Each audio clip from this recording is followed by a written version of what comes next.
తెలంగాణలో తిరిగి అడుగుపెట్టారు. ఇక్కడ తెలంగాణలో వివిధ క్షేత్రాల్లో పర్యటించారు, సందర్శించుకున్నారు.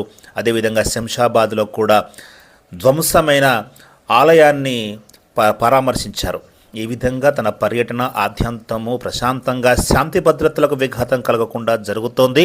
అయితే మొదటిసారి చేసిన పర్యటన సందర్భంగా మాత్రం మీడియా ఉచ్చులో పడిపోయి మరి అధికార యంత్రాంగం ఏదో జరిగిపోతుంది అన్న భ్రమలోకి వెళ్ళిపోయి అధిక రాద్ధాంతం చేసినట్లుగా కనపడింది. అయితే ఇప్పుడు మాత్రం సంయమనంతో తెలంగాణ పోలీసులు, తెలంగాణ అధికారులు వ్యవహరించడం ద్వారా మరి అఘోరీ పర్యటన ప్రశాంతంగా కొనసాగుతోంది. ఇది అందరికీ కూడా మంచిదే. ఎవరి ధర్మాన్ని వాళ్ళు ప్రచారం చేసుకుంటారు.